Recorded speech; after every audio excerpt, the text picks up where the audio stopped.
out here snitching, they with the rat pack. Hit them with the chopper, that's the rat trap. Find them in that trash bag off the interstate. House full of gangsta niggas never renovate.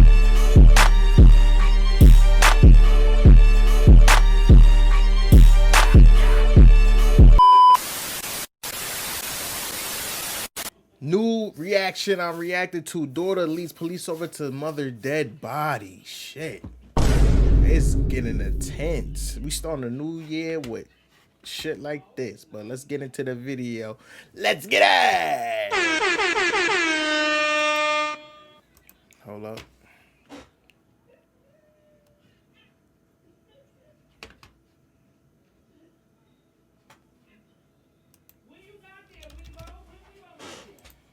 You all right, babe? The door was locked in the room. Yeah. And... Okay, can you sit right here for me? These are the two daughters of 28-year-old Ashley Fish. In just a few seconds, they're going to lead the officer to their mother's lifeless body inside the bathroom. Eggs were burning and she's in there. Damn. She got 4 kids. I hope she didn't kill herself.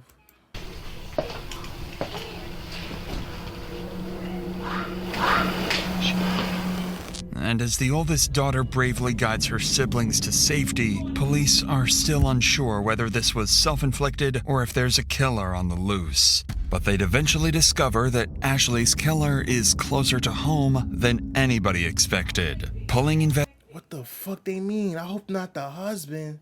Oh my God. Investigators into one of the most tragic domestic dispute cases the state of Louisiana has ever seen. Is she alive? No, she's not. They're young? Yeah, he done a number on her, that's for sure. I wanted him to leave. Get out there. Leave the girls alone. I said I'd just shoot you. I don't even know. Damn. Imagine being able to build an app with your name on it. You know he up to some no good. Niggas.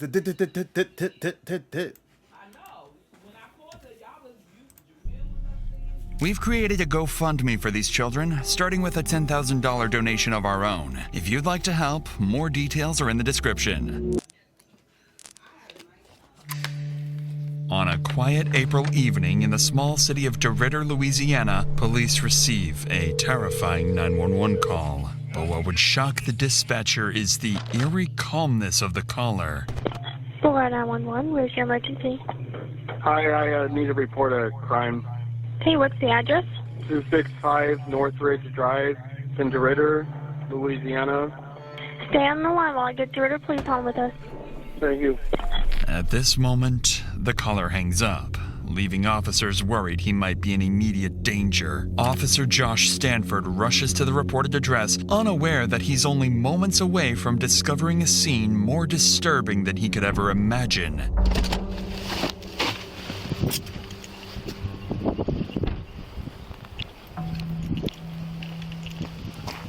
You all right, babe?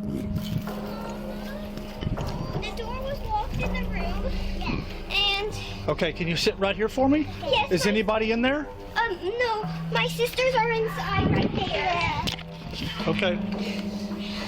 And we got my mommy. The eggs were burning and she's in there.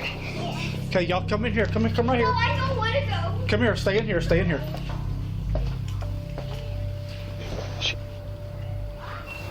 254 City. The woman has a single bullet wound to the right side of her head and appears to have been... God. Bullet wound to the head, yo. R.I.P. to that poor mom, yo. What the fuck? Been dead for some time. Yet the male caller is nowhere to be found. But then the officer remembers there are still 4 young girls nearby who have just lost their mother. Come here! Come here! We're all alone. Come help me! Come help me! Do you know these children? Yes, they're our neighbors. Okay. Yeah, like Maddie. You got parents here? Yes. Huh? Can you take them to a secure place for me? Was there anybody else here, baby? I don't think so. I don't know. In an unimaginable act of courage, the eldest daughter guides her younger siblings to safety, leading them to the neighbor's house. The Jesus neighbor bravely Christ. takes in the 4 traumatized children, who would later turn out to be instrumental to the investigation. Officers head back inside to try to locate the caller, completely unaware that he's the one who pulled the trigger. Is there one victim or 2? I'm at Northridge. City, do I have one victim or 2?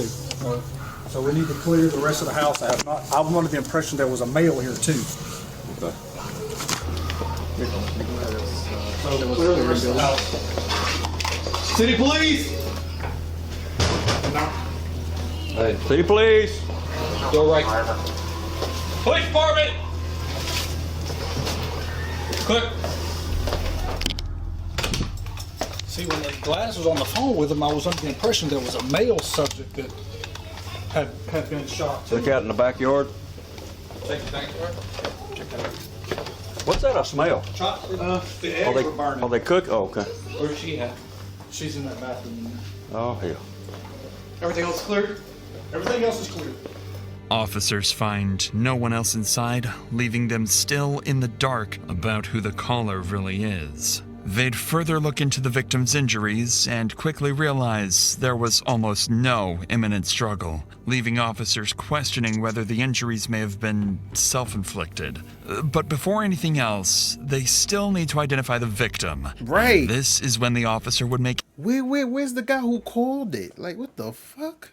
a devastating discovery, one that would turn this into a far more personal case. I didn't want to wait till you got here before I started trying to find an ID or anything. Let me. Hey, you want me to turn the stove off? Yes.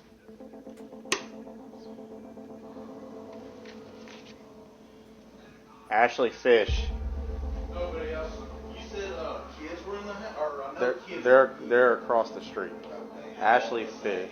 I'm assuming young based off of what I'm seeing here. I went to school with her. Did you? Yeah. So she's from East Beauregard? Yeah. Damn, the cop said he went to school with her. I went to school with her. Did you? Yeah. So she's from East Beauregard? Yeah. And moved away. She any kin to Josh Fish? No, I don't think so. She's your age though, or? Yeah. We graduated together, so we're about the same. Lead Detective Cooley immediately recognizes the name, 28-year-old Ashley Fish. He knew Ashley as a DeRidder local, someone who married her high school sweetheart and had only recently moved back to Louisiana from Texas. Determined to find answers and uncover who murdered his friend, he turns to the neighbors for more information. Meanwhile, other officers begin reviewing neighborhood CCTV footage, searching for anyone who may have been at the house besides Ashley. I'm not gonna lie, this is bad what I'm about to say, but yo, you can't do no crimes without getting caught. Like, it's cameras everywhere. It's like, you think you're gonna get away and you're not getting away. Everybody got cameras on their cribs. It's cameras everywhere. What makes you think you're gonna get away? And the children, and they're about to discover that someone else was indeed inside. Someone who is already on the run. Detective Cooley, Beauregard Sheriff's Office. Jeff Brown. Nice to meet you, sir. Yes, sir. Hey, y'all mind if I ask y'all a couple questions real quick? Yeah, you can ask me anything, but I really didn't see anything. The only one that saw anything was my son. Your son, the one that was mowing? He was mowing out here. Okay. What's your buddy? Detective Cooley. Nice to meet you. Heard you kind of saw some stuff, just a little bit. Not much, but you seen some, something happen next door? Well, I was just mowing a lawn, and then I saw, like, the car of the owner or whatever leave. Lining up with what the boys saw, another neighbor offers ring camera footage showing a black truck leaving Ashley's house just minutes before the 911 call. Desperate to learn who was driving that truck, officers turn to the next neighbor, unaware they're about to speak with the victim's best friend and is someone who knows exactly who the driver is. Holy shit. Plot twist. What's that? The girls are at my house. Can you tell us what's going on? It's not good. Is she alive? No, she's not. Was she shot? Yes. She was out here earlier when about 5 o'clock or so. I saw her out here. Everything seemed fine. There was a truck. She has a significant other. She was going through a divorce, and they're legally separated. But he was here. The black truck was here. Yes, ma'am. Do you think he shot her? Well, I can't tell you a whole lot. I got it. So as long as the children are safe with you for now, we'll take care of it from there. As far as I know, her. Oh gosh, I'm assuming that it was Tyler was the person that was here. I don't know if that was his truck. He usually drives a black truck. And then her husband's name is John Fish. She would go on to identify their main suspect as 34-year-old Tyler Durachowski, Ashley's new boyfriend. Detectives immediately begin digging into his history, gathering anything they can find, and working to locate him as quickly as possible. But just as they're about to begin the manhunt, another 911 call comes in, and it's from the killer himself. Hi, I need to turn myself in to the police. Okay. I don't know how to do this. Are you wanted? Do you have an active warrant? No, I just committed a crime. Okay, what crime did you commit? I shot somebody. Okay, where are you located? I'm at Burke's. Damn. My son couldn't handle that pressure. Outlet in DeRitter. I'm in the parking lot, and I just am going to wait here to get picked up. Okay, who did you shoot? A woman. Okay, what is her name? Ashley Fish. Ooh. Officers rushed to the address he gave, an empty parking lot. Still baffled as to why he confessed and why it took him so long to come forward. Knowing he likely killed a woman in front of her children, they brace themselves, fully expecting anything to go wrong at any moment, or even an ambush. Suspect is going to be in Burke's parking lot. Beautiful.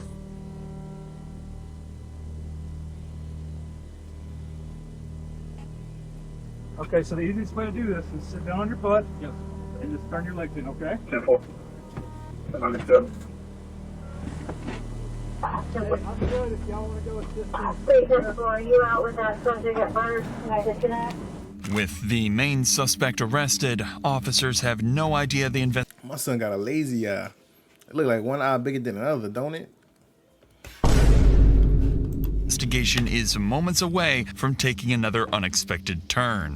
When they search his vehicle, they find no weapons, but they do find multiple prescription drugs, vials of testosterone, and syringes. To their surprise, Tyler seems unusually calm for someone who just took a life, and it would quickly become obvious that this calm, controlled demeanor is part of a plan to get away with murder. If you're still comfortable talking to me, can you tell me a little bit about what happened out there? This woman and I got in an altercation last night. Things were kind of falling out between the two of us, just relationally, and I was getting ready to move back to Oregon.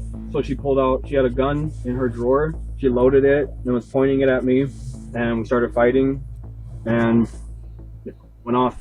Tyler insists he shot Ashley in self-defense after she pulled the pistol on him, immediately complicating the investigation. Once he's brought into the station, officers relay this information to the team at the scene, who would begin. I know this sounds crazy, but I'm just happy he ain't escalated and shot the kids in there, because those was 4 innocent kids that didn't know what's going on, but they are fucking, witnesses to the crime.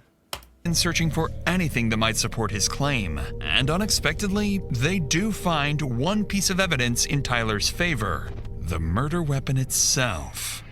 Here's what I've got right now. I know you got a lot of information coming in. Cameron has got the suspect, Tyler Grabowski, over at Park Terrace. He gave himself up without any problems. And he told y'all that he did it. Yeah. You see the hair in it. I've called in the serial number. It's going to be a Smith & Wesson. She's been here for a minute? If I had to guess, she's still having some coming out of the wound. She's still pretty warm. If I had to guess, I'd say it's been between 45 minutes and an hour and 20. Was that sitting right there? Yes. All right. So once they run the strip, we'll be back out and we'll get a search warrant. Is that 40 caliber? Detectives still find no evidence of a struggle, but they do discover something unexpected.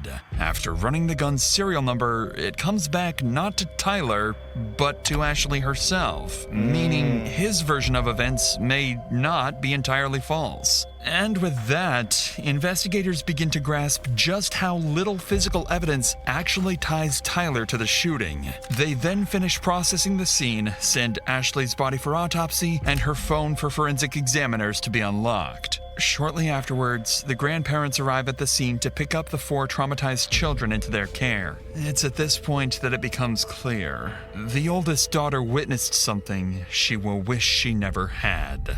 I've got some grapes and some strawberries.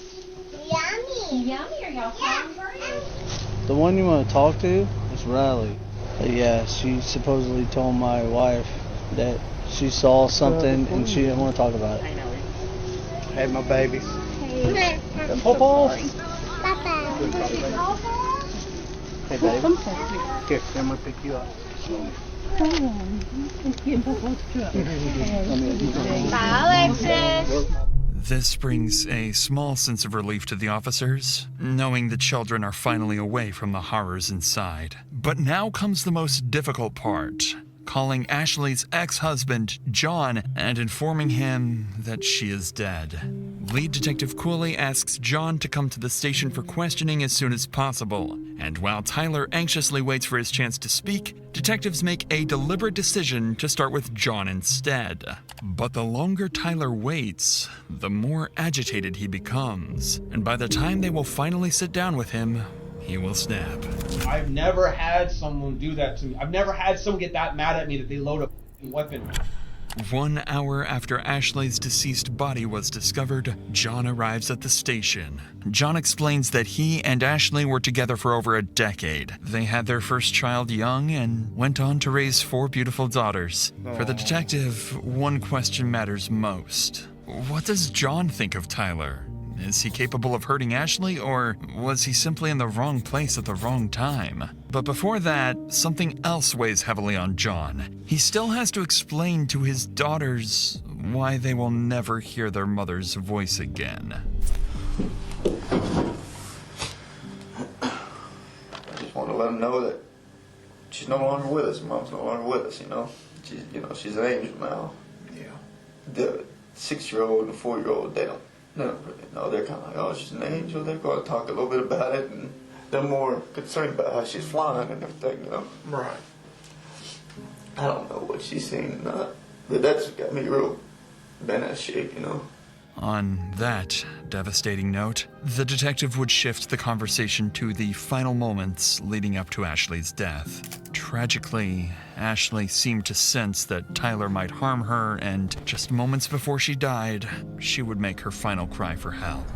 When I see that, he's calling, what runs through my head, and it's great. We got some bull crap. We got some bull crap. They're in some kind of argument, and they're trying to drag me into this, and I don't want to be part of y'all's drama. I don't want to be part of y'all's drama.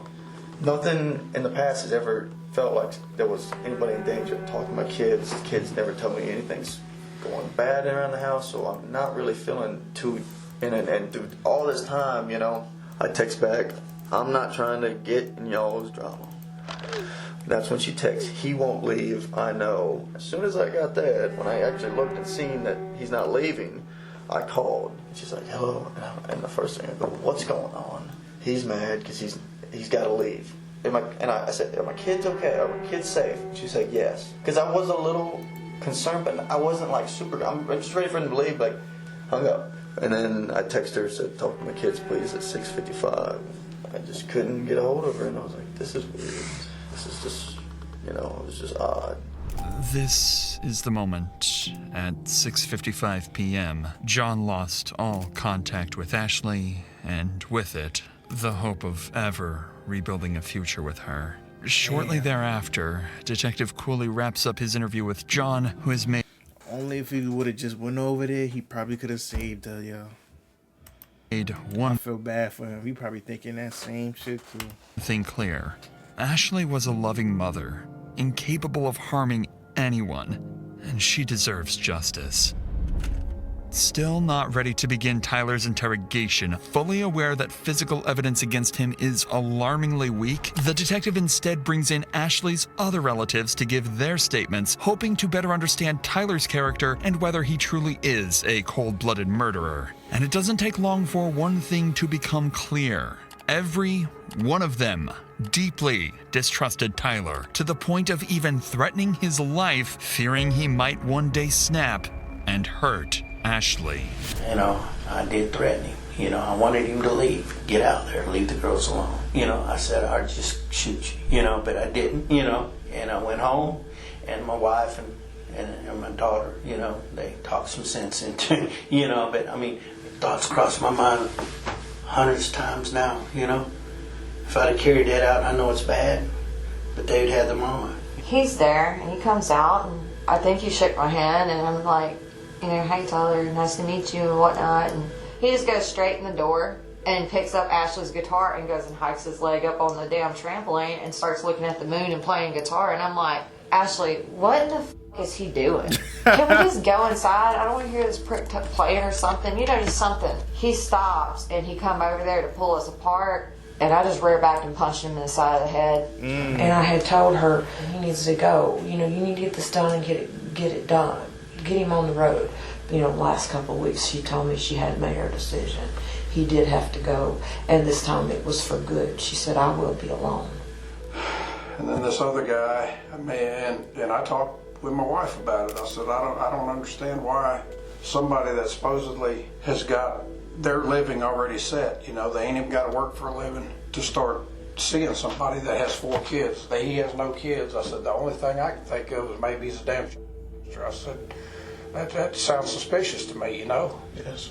It quickly becomes clear to the detective that Ashley's relatives all wish she had stayed with John instead of Tyler, a walking red flag fully capable of snapping at any moment. But everything else investigators have is still circumstantial. Still, there's hope. Police did find some concerning items in his car, multiple anabolic drugs known to affect mood, judgment, and irritability. However, even with these findings, detectives are grasping at straws. Yet, with time slipping away, Detective Cooley knows he can't wait any longer. It's time to come face to face with their killer, who, by this point, has been waiting for hours, growing increasingly impatient to speak. With the right lawyer, he has a real chance to walk free. Without one, a single wrong word could now cost him his freedom for life. And for Detective Cooley, this isn't just another case. Ashley was his friend, someone he had known for years. Now he has to sit across from the man who has already confessed to killing her.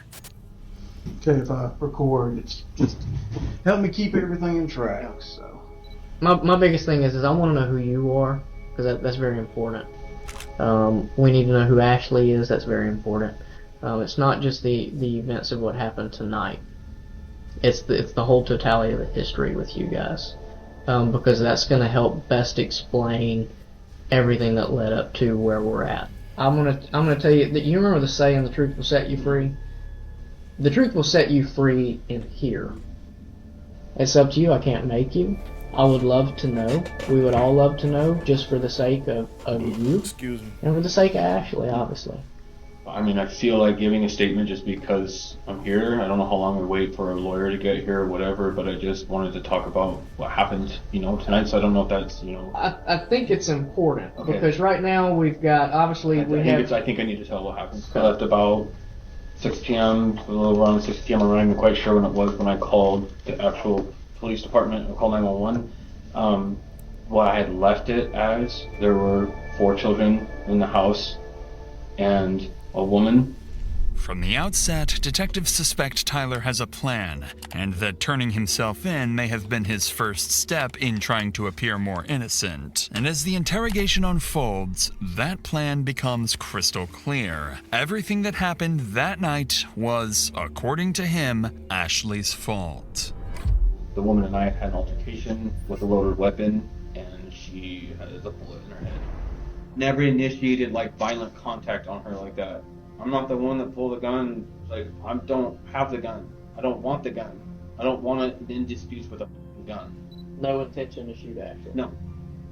I've never had. I don't want to take a mother away from her 4 kids. Like, that's not my thing. I close the door. I lock the bedroom door to the bedroom so the kids don't go in there. I had emptied out the gun. It was empty, and I left it there, and I went out. I didn't know what the fuck to do. I'm sorry. I wasn't perfect. The kids were there. There's a 9-year-old there that's really responsible and was watching the kids. The neighbors were outside across the street, or I had seen neighbors outside at one point across the street. I felt like I just needed to go and be like, this just happened. So I drove to the parking lot down the street and just called 911. You know what's funny? He was just getting his story together. That's why he fucking left. That's the real reason why he fucking left. In Tyler's own words, the shooting was merely an altercation. But what stands out even more is how he refers to Ashley only as a woman, never as his partner or ex. Up until this point, Tyler has not shown any emotion when talking about Ashley, but detectives can sense something beneath the surface. Tyler avoids eye contact. He rambles, fidgets, and appears restless, almost like he's on the verge of a breakdown. And the moment detectives ask about Ashley's children, Tyler would finally crack. And she's got how many kids? 4 kids. 4. That's what yes. What I was told. Yes. Okay. Do you know their names and ages? Yes. Yeah. Emma's 2. Josie's 4. Lexi is 6, and Riley is 9. Okay. Were they all at the house tonight? Yes. Okay. This is the first real emotion detectives have seen, but they needed to determine whether this is genuine guilt, a calculated tactic, or emotional instability tied to his anabolic substance abuse. Aware that Tyler could shut down the interview at any moment, Detective Cooley grows more cautious, so he starts carefully probing Tyler about any problems in his relationship with Ashley. And this is when Tyler would slip up. I was married for 5 years, and I felt like a man of honor, and I had a ring on, and I was proud of it. I was proud to be married. I was proud to be a good husband, and I fell into this weird relationship that I never wanted, to be in. I've never wanted to be a part of, and I just went down this road that I just kind of felt like I could never escape from. I was like drowning in it, So I'm just like I was able to divorce in Oregon, it went through in just a couple months, and it was finalized and it was done. Her thing has been a year. Right. What the fuck is he talking about? Oh, he donated an organ to her. That's what he talking about?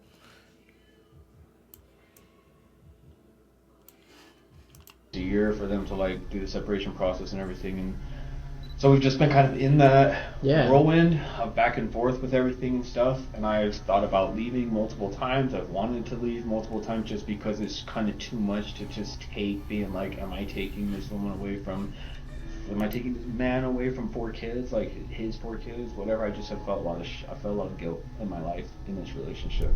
According to Tyler, he felt guilty and was planning to walk away from the relationship. But detectives already know this isn't true. Ashley's ex-husband has already shown investigators messages in which she repeatedly complained that Tyler refused to leave. Additionally, detectives uncovered love letters exchanged between Tyler and his ex-wife, proof he wasn't trapped at all. To my love, by the time you see this letter, you're miles away from me. Don't be mad. I hid one last love letter in your things. You defeated the world to get to me. I'm never going to forget about you. Don't forget about me. I hope you're ready for when we meet again. It's clear to the detectives that Tyler left his marriage by choice and could have gone back at any moment. So Detective Cooley would push further into the dynamics of their relationship, asking whether things had ever turned abusive. It's at this moment that Tyler's mask would slip, revealing a deep insecurity about his masculinity and a resentment towards Ashley he can no longer hide. Has it ever become physical? Has she ever hit you, struck you, kicked you, slapped you? Slapped. A couple times, just kind of slap with things, shoes or something like that. She's hit me with shoes and stuff. God damn, I don't know where to put this camera. Frustration, yeah. She hit you hard? I mean, just I don't want to sound like a... I mean, she just slapped me with with her slippers. We're talking about it's kind of like that across when she was mad about something, yeah. Okay. So, the way I picture is if my wife's agitated with me or aggravated with me, and she pops me with something. Yeah. Are we saying something like Yeah. that, or are we saying she aggressively was like you? No, pops you with something. I'm saying middle ground of that, just kind of like pissed about something, but just that's how she's reacting to it. But she wasn't like overly like. I'd never seen a level of aggression to this point with the gun. I don't know where that came from. I have no idea. I've never seen her do anything, pull any shit like that ever. I didn't even know she could. But now, Tyler would inadvertently reveal something far more disturbing about himself. As part of their custody agreement, Ashley wasn't allowed to have anyone stay overnight, including Tyler, a rule he knew very well. And as soon as their relationship began to fall apart, Tyler's first instinct was to expose that violation to her ex-husband, knowing full well it would cost Ashley custody of her children. And so our relationship was really falling out here, and I threatened to tell him the truth when I was getting ready to leave. I was going to call her husband and be like, I've been spending the night here. I don't know what legal ramifications it's going to have for you guys in your life and your world. I've been in this relationship with you. This relationship has hurt me in a lot of ways. I've sacrificed a lot of things. And for me to go and have closure, I think that like I'm just going to let John know the whole truth. I think he deserves to know the truth. And I'm sorry. It was kind of an ugly ending for both of us, this woman and I. Tyler has... My son was about to rat on himself. Just shown how quickly he can retaliate and how easily he could justify harming Ashley whenever he felt the need to do so. But according to Tyler, what happened next wasn't just another argument. He claims Ashley suddenly escalated the situation to a deadly level by pulling a gun on him. She has a loaded gun, or she has a gun in her drawer next to the bed, and I was in the bedroom talking with her, and she loaded her gun and cocked it back and basically told me that she wasn't going to let me call and tell. And so this just went to like 1,000, like 0 to 1,000 in like one blink of an eye. I'm like in the bedroom talking with her, having a normal conversation, and she's like loading a gun in front of my face, and she has a pistol. Like literally packing some stuff, putting some stuff in the drawers. I wasn't doing shit. I didn't hit her. I wasn't like fighting her or anything. I was just talking. And she like loaded her gun and was pointing at me. I just know that like that's where that started from. And I'm not saying that to do some dig myself in the grave, like, oh, the past, he never saw it happen and now she did it. That sounds like bullshit. No, she did it though. I'm a man. I'm a lot stronger than her. I was aggressive, but it was like, she's shot that gun before. She knows what the fuck she's doing with it. I don't shoot guns. I didn't like barely have shot a gun in my life. And so the whole way it happened, I feel like for me, I didn't mean to do anything. I didn't mean for her to do anything. It was like basically felt like it was like just fighting for my life, and I feel like it was like this is how it ended. According to Tyler, this chaotic struggle wasn't aggression, it was survival. Detectives continue to press for details about what happened in the bathroom, and what Tyler would say next would either support his self-defense claim or unravel it completely. Okay, how long from the time she came into the bathroom to where it escalated to the point she gets shot? Talking about seconds or minutes? 2 minutes probably.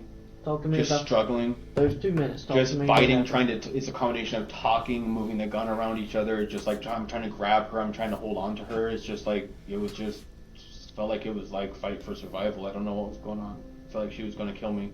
So at no point you stripped the gun from her and had the gun in your hand totally? Not until it was over. Not until she was on the ground. Were you on top? Was she on top? Behind. You were behind, like kind of like this, like kind of trying to do like a chokehold shit thing or something. She was like trying to get the gun to me, so it was just in our general facial areas. Okay. After the shot, what happens? I don't even. I stood there and I couldn't believe what the fuck happened. And the first thing I thought of was, I have to call somebody. I have to get someone here. I have to stand up for what I've done.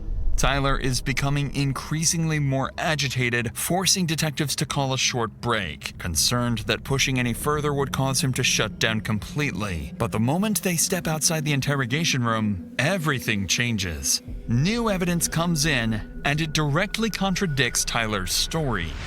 Tyler claims Ashley had the gun in her hand and they were fighting over the weapon. But when Ashley's body was discovered, her phone was still in her right hand, her dominant hand, meaning she hadn't been holding a weapon in the moments before she was shot. Damn. Then came the most damning detail. Ashley's hair was found inside the barrel of the gun. Combined with skull fracture patterns, it proved the weapon had been firmly pressed against her skin when fired. This wasn't self-defense. This was a cold-blooded execution. This was exactly what detectives needed. Armed with this evidence, Detective Cooley re-enters the room, and this time, he's ready to confront Tyler about his story. But to the detective's surprise, his controlled demeanor has disappeared, and Tyler is about to lash out. Well, do you feel like it probably just got out of hand? Yes, I think our whole relationship was out of hand, and I think that I've never had someone do that to me. I've never had someone get that mad at me that they load a weapon in their house. The kids were asleep. It was 2 nights ago, and she cocks it back, and she's standing there like all cocky, looking at me like she's gonna she knows what she's gonna do with it. I mean, why not? If this lady's got a gun, why not just get the hell out of there? Because she had never done anything like this before. The other night, 2 nights ago, I don't even know why I let that go. I should have left. It's not like one about it, but I didn't. Tyler sound like hostility towards someone he blames for everything that happened. But this is when Tyler would start to realize. But what we're gonna do is we're gonna refrain from any more questions. Understood. Don't want to hold you. Anyone else. Point that Tyler refuses to answer any more questions until his lawyer arrives. But with the evidence stacked against him, Tyler would ultimately be charged with second-degree murder and 4 counts of child abandonment. He would go to trial maintaining that he acted in self-defense, but the state's case would be overwhelming. Tyler would be found guilty on all charges and sentenced to life in prison with no chance of parole. Thank you for watching and supporting our team. Yeah, that shit got too long. Sorry, chat. If you want me to do a part 2, I would definitely do a part 2. But thanks for watching. Like, comment, and subscribe. And we out to the next video. Peace.